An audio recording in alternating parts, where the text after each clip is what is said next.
will now be recorded. Welcome everybody to the Satellite Book Club seminar series. This is session number 150. My name is Matt Siebold. I am the GOZAR Data Operations Manager and the team lead for Product Readiness and Operations. We call ourselves the Pro Team. And within the Pro Team, it includes the TOWR-S group, which runs the Satellite Book Club. So it's my pleasure to be here as your host today. Today's topic is an introduction to the Polar Planner tool, and it'll be presented by Eric O, who is a TOWR-S team member. Our facilitator today is Wallace Hogsett, who is the Science and Operations Officer, the SOO, from the Technology and Science branch of the National Hurricane Center. I'd like to remind everybody that this session is being recorded. We'll have questions and answers after the presentation, and I'd like to encourage attendees to post their questions in the chat room, and Wallace will be fielding those questions and facilitating the discussion. I'd also like to encourage attendees to please sign in with your full names or to specify your full names when asking a question in the chat. Please remember to check your spam folders, as the email system may occasionally reroute TOWR-S communication there, and we want to make sure that you're receiving all of the valuable TOWR-S and Satellite Book Club email correspondence. We're looking forward to having future presenters as always, and if you're interested, please reach out to the TOWR-S team, specifically either Kashad Bauman or Emily Maddox, and they can help arrange a time on the calendar for you to join us. Where you think there may be a need or an opportunity for creating new training materials, please reach out to Brian Mata as the lead, and he can gather your information and answer questions regarding training materials. I'd like to say thank you to TOWR-S's Kashad Bauman, to the OCLO, to GOZAR, to JPSS, and to Wallace Hogsett, our facilitator for today. Now I'd like to introduce Eric O. Eric graduated in the spring of 2022 with a Bachelor of Science in Aerospace Engineering from the University of Maryland at College Park. Since joining the TOWR-S team last summer, he has been primarily focused on building various web application tools to assist the Weather Service operations. This includes the Mesoscale Mission Manager and the Mesoscale Mission Viewer tools. Eric, welcome to the Satellite Book Club. Please begin when you're ready. Great, thanks, Matt. Excited to be here. Okay, yeah, so today I'll be talking about the new Polar Planner tool. All right, so what is the Polar Planner? It is a web application that will be hosted on VLab, and it's used to see the future positions and scan swaths of polar orbiting satellites. So before I really go into the tool itself, I just want to spend a minute or so talking about the framework that this application was built on, and that's called VUGraF. So VUGraF stands for VLab User-defined Graphical Framework. It was created by TOWR-S team members Tristan Clintworth and Sal Aslam, and it allows us to create these custom web and desktop applications entirely in Python. So normally, to create these type of interactive and visual tools, you would need to know how to program in JavaScript and HTML and CSS. But using VUGraF, we can create the entire application using only Python. So the idea here is that while these web development languages are really specialized for people who do web development, pretty much anyone who goes into a STEM field nowadays gets at least some basic Python experience. So that way, meteorologists and researchers and other domain experts would be able to use this to create their own custom analytics and visualization tools. And the framework is really designed to be able to very rapidly put these tools together and quickly iterate and add new features. So there are a couple of VUGraF applications that are currently up and running on VLab. There's the, if you have requested a GOES mesosector sometime in the past few months, or if you've used the Meso Viewer tool to see where the meso locations are. Both of those tools were built using VUGraF. And then also on the TOWR-S VLab page, we have the SBC video search tool, which you can use to search through all of the past Satellite Book Club videos and search for certain topics or keywords. Okay, so now going back to the Polar Planner, this tool for tracking the polar satellites was originally requested by the National Hurricane Center, but then we figured there's probably other people out there who would also find it useful. So why is it useful? Well, if you're used to mainly working with geostationary data, you could get a little bit spoiled by the fact that you always know exactly where the satellite is, you know exactly what's in its field of view, plus you can see nearly an entire hemisphere of the Earth in a single image. For the polar orbiters, though, you can't always guarantee that you'll get satellite coverage of an event that you're interested in. The satellite just sees what it sees, and that depends on where it is in its orbit. So recently, I was able to go down to the Hurricane Center and discuss with some of the forecasters to find out what sort of tools they currently use to fill this need and what features they would want for the new Polar Planner tool.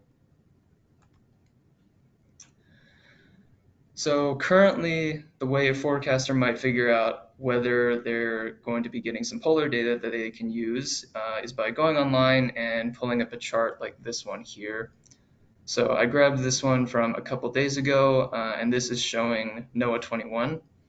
So you can see that it has the orbit track for the satellite traced out throughout the entire day.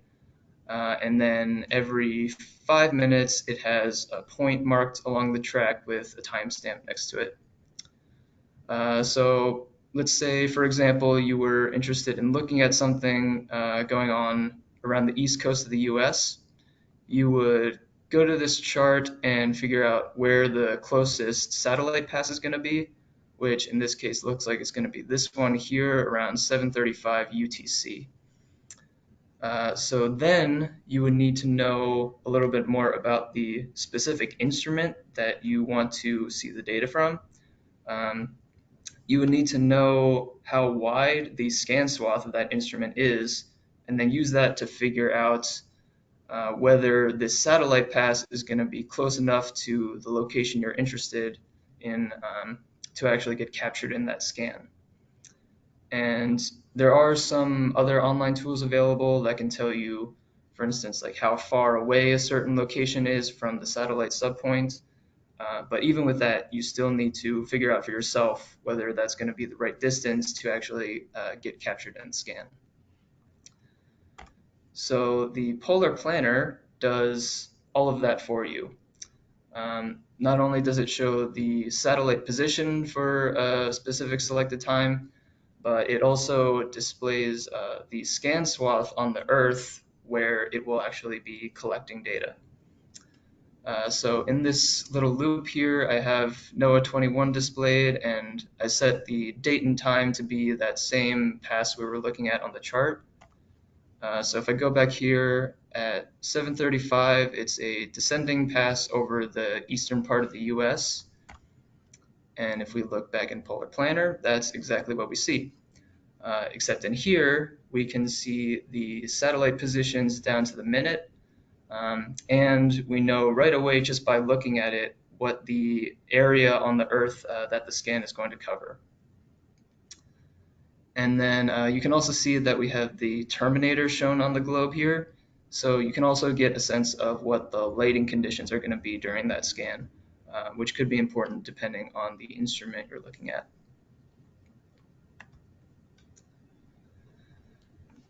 And then, so rather than having to pull up a separate one of those charts for each satellite you want to check, with the Polar Planner, you can also display all of the satellites at the same time, and it's still visually very easy to understand. So these satellites I have listed on the left side of the page here. These are just the ones I decided to start with. but I'm also in the process of adding in more from the list of the polar satellites that the Hurricane Center is interested in. And you can see the full list of those satellites over here on the right.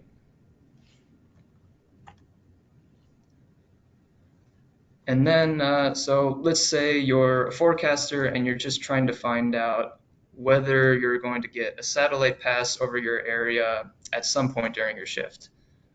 You're not going to want to have to click through minute by minute just to find one of those passes. So you can also set the time range over which you want to display these swath tracks. So for example, back up here, I have this only displaying the past 1 minute of coverage.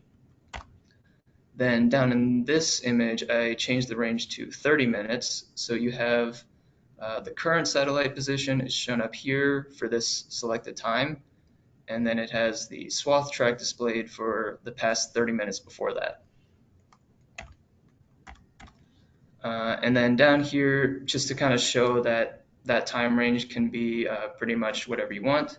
Here I have the A-scat-B swath tracks shown over 6 hours.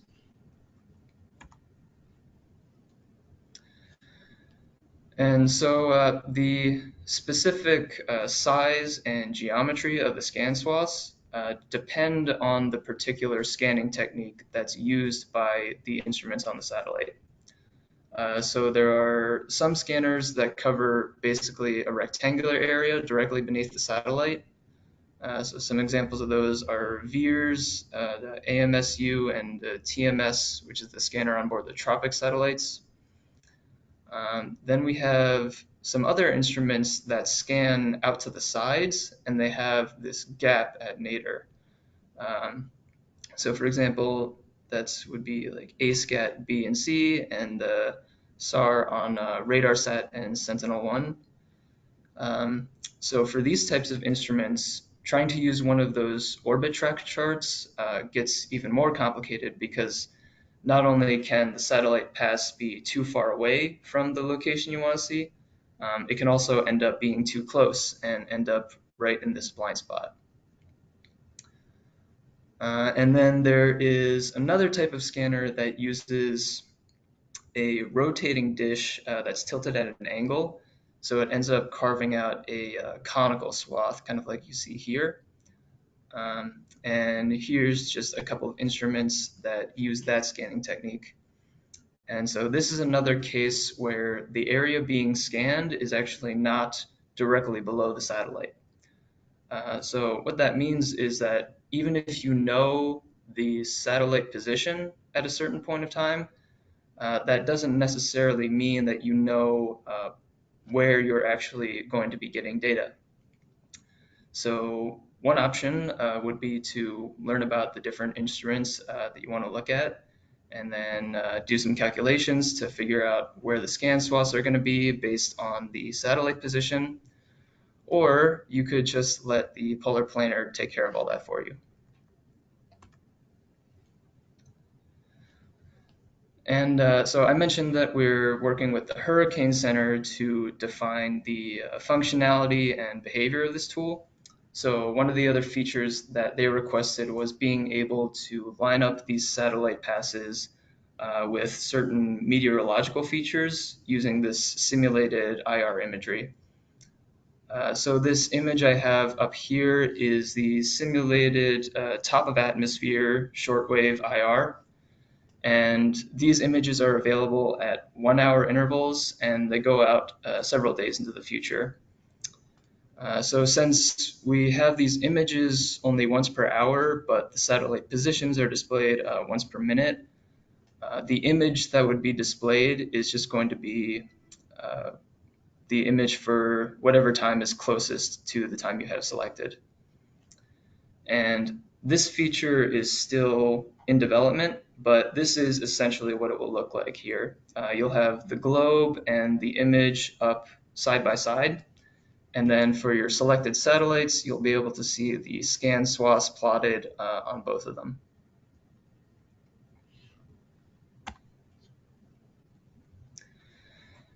And so while I was down at the Hurricane Center, we were able to talk a little bit about what the potential use case for this tool would be. And at least for them, it would look something like this. So let's say a forecaster needs to send out an update on the status of a tropical storm that's developing. They're going to want all of the latest available information before they make their forecasts. And the scatterometers that are on some of the polar orbiters provide particularly useful information. So they don't immediately know when they're going to get the next scatterometer data, so they can just go to Polar Planner and quickly find out. And so if they see that they're going to be getting more data sometime before the end of their shift, they can decide to wait until that new data comes in before making their forecasts. Or if they see that they're not going to get any satellite passes anytime soon, they can go ahead and send out their update since they know that they already have the latest data that they're going to get.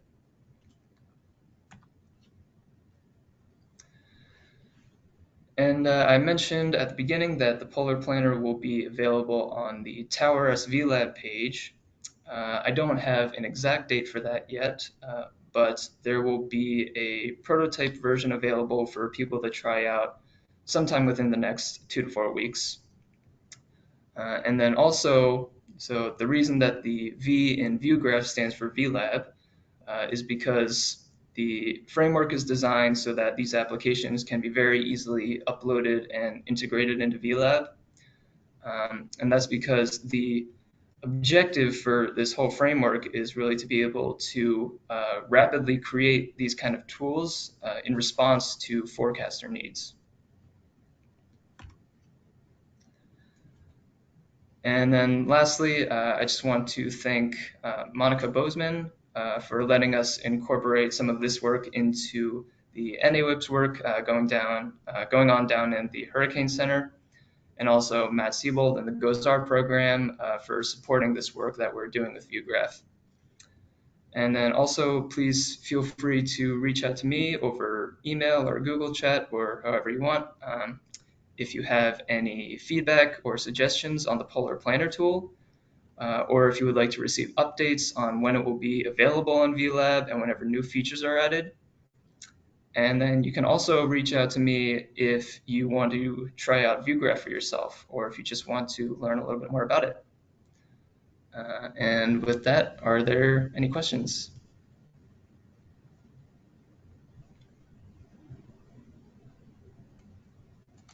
All right. This is Wallace down at the Hurricane Center. Thanks a lot, Eric. Excellent presentation, awesome capability. I think a lot of folks might have some questions or comments about it. So I'd encourage everybody who's online to stay on for the discussion. We're going to take questions now that are coming into the chat. And in particular, I want to encourage participation from the any folks from the field offices, regional headquarters, other national centers that might be on that want to ask questions. And please post any questions you have in the chat room, and we'll keep our eyes on those. And also, Tristan is going to post, I think it's already probably been posted, but a survey, and we ask you to please fill out that survey for communicating with the Satellite Book Club team. So on the slide, on the screen here, you see the next Satellite Book Club will be on July 13th. We will not have one next week due to the 4th of July holiday. But on the 13th, Joe Fiore, the Enterprise User Services Coordinator from the NESDIS Satellite Products Branch, SPB, will discuss the NESDIS SPSD SAB Operational Product Overview, as well as the SPB Enterprise User Services and Outreach Summary. That's a long title. Also want to encourage you to contact the TOWR-S team, Kashad Bowman, as well as Emily Maddox, for any questions about the Satellite Book Club or for configuration of satellite products. So with that, let's take a look at at any comments or questions that we have in the chat room. I see a few here. First thing, this is great to see. Something to consider, Eric, is adding information about the latency, i.e. the difference in time of the overpass to when the imagery is viewable in AWIPS for NWS users with respect to these polar orbiters. And latency will depend on where users get the data, whether it's SBN, direct broadcast, etc. And that's from Joel Torres. Eric, I don't know if you have any comments on that. Yes, thanks for that feedback. That's definitely a useful piece of information that we can add in here. All right. So Matt Siebold had a comment here and a question. I noticed that some of the demo images that the perspective seems to show accurate portrayal of satellite height versus ground level. Are the satellite heights actually accurate? If so, wow. Yes, these are the actual satellite positions. So let's see. I can go back. Where's a good one?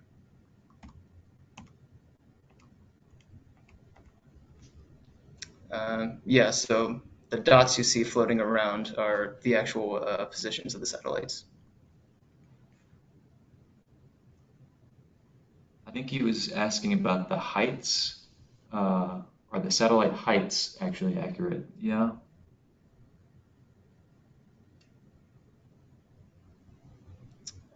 Yeah, so like the altitude above the surface,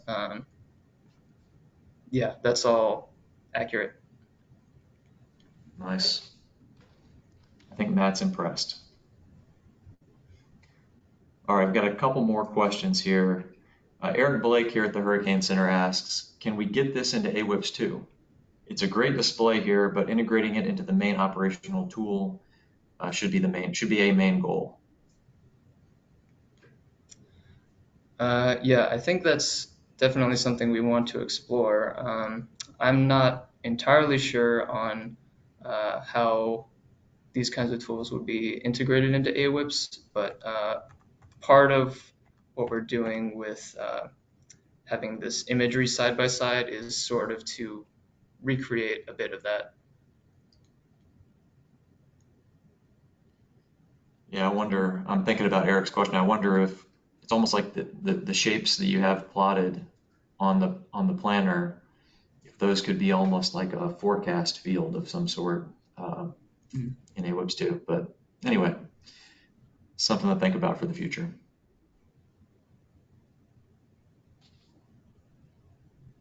All right, two more comments here. Let's see. Great talk, great tool, Eric. This is from Joe Fiore. Great talk and great tool, Eric. We in NESDIS User Services have had many questions about a tool like this for polar satellites from many users, including NHC, when I was down there at NHC for TCORF. So that's more of a comment. Another comment from Philippe here at the Hurricane Center. He says, this will be a great tool for us at NHC in the near future. Looking forward to start using this in ops when it becomes available in the next couple of weeks in VLab. We will definitely take a look at it. Eric made a comment. I guarantee that OPC, JT, WC, and any other TC centers would find this extremely valuable. Yeah, we figured there would probably be at least a few other people that would be interested. Awesome. And NWS Tampa Bay asks, how will the VLab info be sent out? Just in terms of like when it will be available, if you send me an email, I can just make sure to notify you whenever it's up there.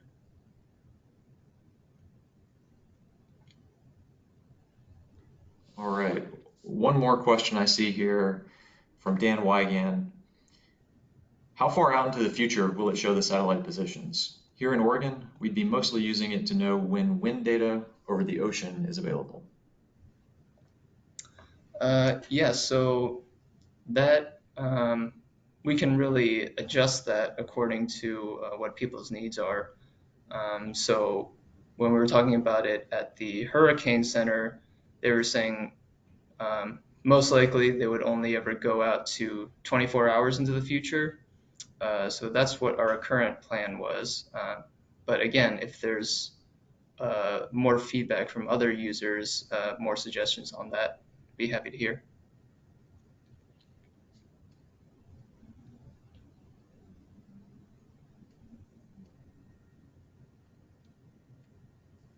All right. There are a few folks here in the Hurricane Center room. I don't know if anybody's got a question.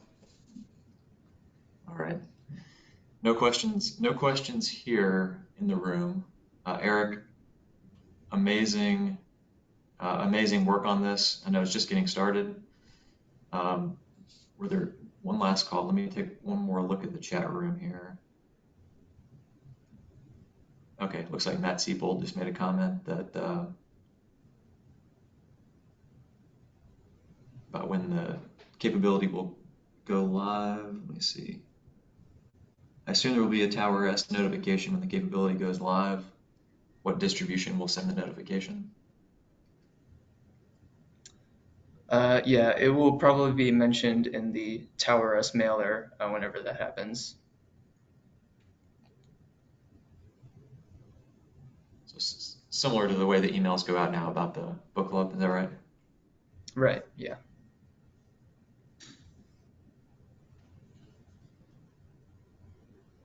Awesome. Well, are there any other questions on the phone that others would like to ask before we conclude?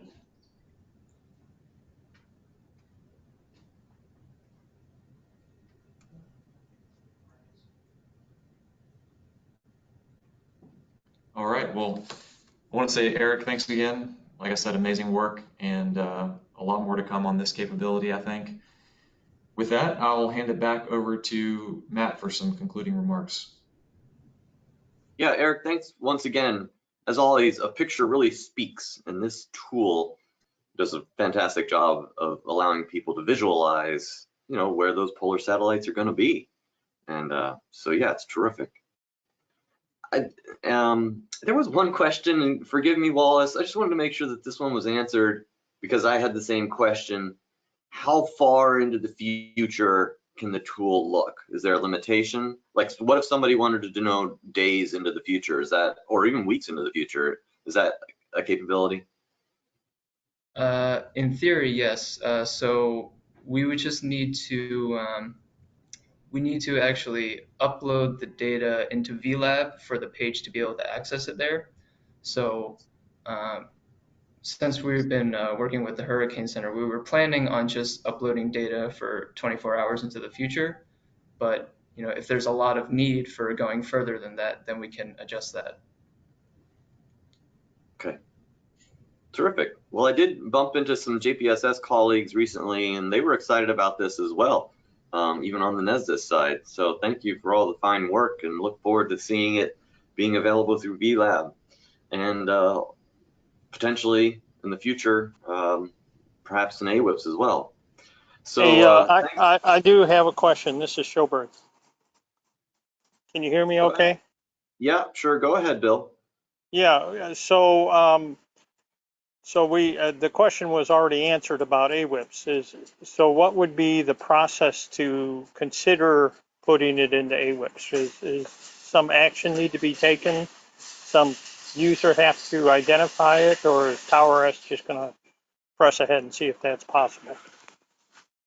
So the folks that would typically address your question, Brian Gockel and Jordan Girth, aren't here today to answer it directly. If anybody from the National Weather Service that sort of has the background or the knowledge to be able to answer it, you're welcome to speak up.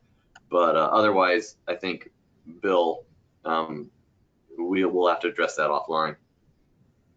I assume, there's a very standardized configuration management process for the AWIPS and for considering what enhancements can and will ultimately go in. And so I assume it would go through that normal vetting process. Yeah, so like Matt was saying, we can work with Jordan Girth and Brian Gockel to kind of figure out how that process is going to work.